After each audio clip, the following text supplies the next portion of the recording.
saying this I guess the Ramana would call it, there's a possibility of, I mean, I don't exactly get how there's possibility of that without awareness. Yes, you are even without awareness. That is realizing what you are. That you are the origin of awareness.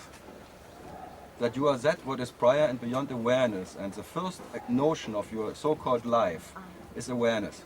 But prior and in spite of awareness, you are. That is to realize what you are. If there's no knowing... That doesn't need to know anything. Only that one who woke up in the daytime, this body, mind, organism, needs to know.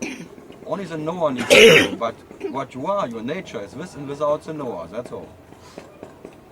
So whatever knower the knower will gain in this knowledge game of whatever, or energy, belongs to that phantom which wakes up in the morning and drops at night.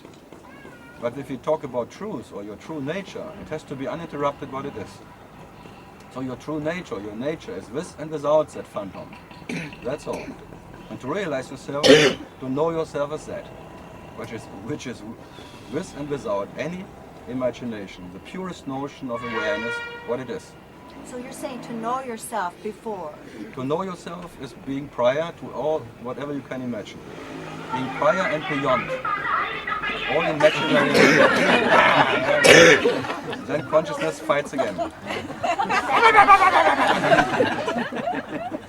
that knowing is not awareness. No.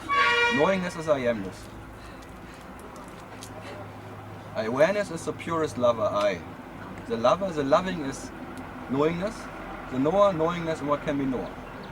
It needs a knower who can be a knowingness or not knowingness. One who is impersonal spirit or personal body. So the personal body and the impersonal spirit belongs to this one, who has one. One impersonal, I amness, and a personal body. But it needs always this one, and always this one is in the way an imagination. So that first imagination cannot be what is that. Going away. It's sometimes there, sometimes not. So it cannot be your nature. Your nature has to be uninterrupted what it is. Otherwise it's not worth being it. And the quality of your nature is, it is always in spite of whatever you imagine. Never because of anything. So your nature is always uncaused. Awareness already needs a presence of what you are. Without that presence, this world would not be here. This pre-sense, innocence, is the first sense, the purest sense is awareness of I. And already that needs a seer. That's already stepping out. It's not stepping out. Simply see, even by that you don't step out. You still are what you are. In the presence of the I, you are not different. And in the presence of the spirit of I amness, you are not different. And then in the presence of the world, you are not different. You are that, which is with and without all that experiences, and especially with the first experiencer. You are with and without that one. And your nature doesn't depend on the presence of that first I. That is called moksha, or that being absolutely independent of any presence at all. So for that you don't have to fade. And you cannot miss it, because there is no moment without it.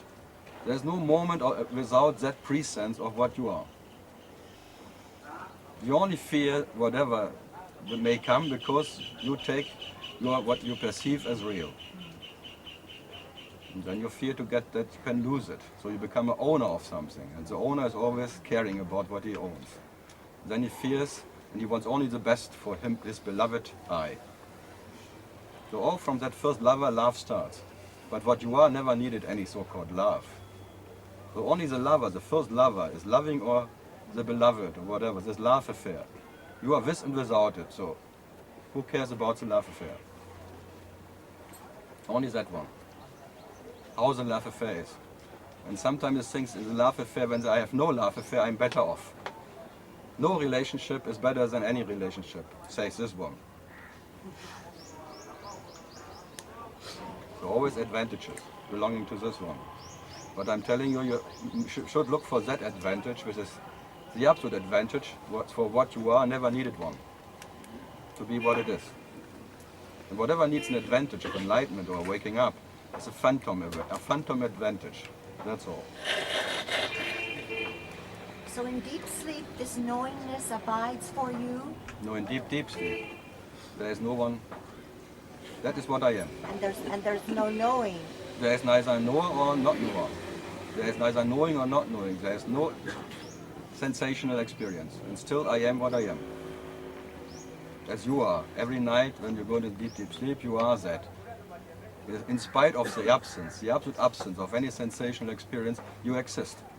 That is called life, which is not depending on any experience of life. That the very first experience of life is already a reflection of that, but not that.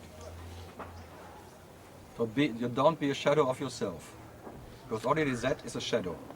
Already awareness is a shadow of what you are. As there can only be that light is a presence of what you are. And that you will never know what it is, but that is what you are. Okay?